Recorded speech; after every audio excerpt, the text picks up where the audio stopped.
और इस वक्त की बड़ी खबर आपको बता दें, बड़ी खबर यह है शेख हसीना पर। सबसे बड़ी खबर यह है कि शेख हसीना के 48 घंटे में भारत छोड़ सकती हैं, यूरोप जा सकती हैं शेख हसीना। सूत्रों के हवाले से खबर है कि अगले 2 दिन में उनकी रवानगी भारत से हो सकती है और वो यूरोप जा सकती हैं, वो वहां शरण ले सकती हैं।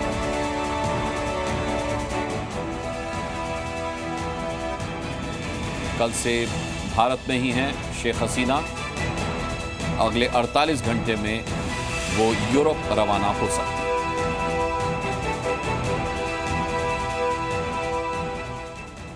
देखिए, बांग्लादेश में कुल 3 ऐसे प्रतिबंधित संगठन हैं जिन पर बांग्लादेश और भारत में भी बैन लगा हुआ है। समझ लीजिए, 3 कट्टरपंथी संगठन हैं जिनका टेरर ऑर्गेनाइजेशन से भी कनेक्शन है और आप इन्हें बांग्लादेश के लादेन भी कह सकते हैं। पहला नाम है इस्लामी छात्र शिविर, जो जमाते इस्लामी बांग्लादेश का छात्र संगठन है।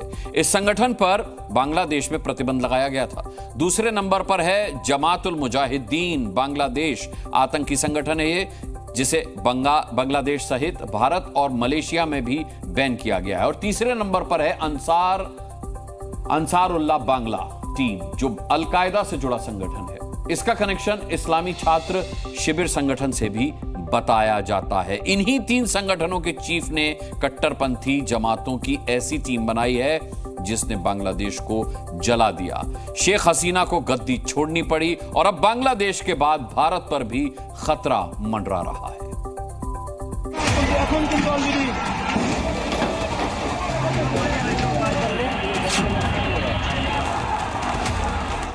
बांग्लादेश में हिंदुओं पर हमले और मंदिरों को जलाने की जो तस्वीरें सामने आ रही हैं, उसकी प्लानिंग इस्लामी छात्र शिविर ने तैयार की थी। इस्लामी छात्र शिविर का प्रेसिडेंट है मोहम्मद नजरुल इस्लाम। इस संगठन पर कुछ दिनों पहले ही शेख हसीना ने बैन लगाया था और उसकी वजह है इस्लामी छात्र शिविर को पाकिस्तानी खुफिया एजेंसी ISI का सपोर्ट। शेख हसीना के खिलाफ इस्लामी छात्र शिविर के कैडर ने ही बांग्लादेश की अलग अलग यूनिवर्सिटीज में छात्रों को भड़काया।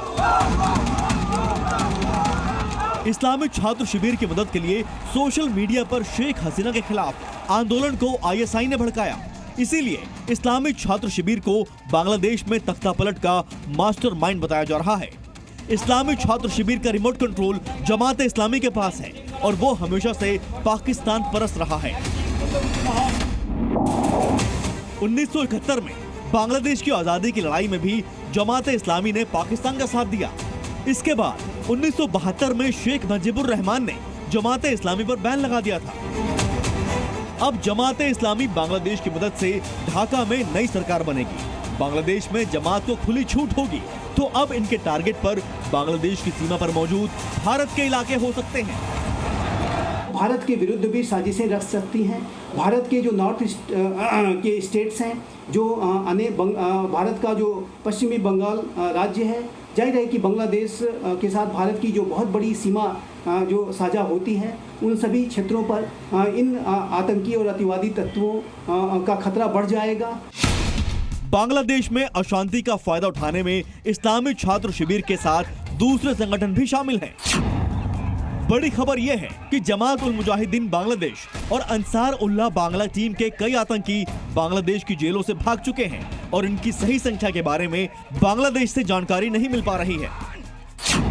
2015 में जमात उल मुजाहिदीन बांग्लादेश को पाकिस्तान से फंडिंग मिलने का खुलासा हुआ था।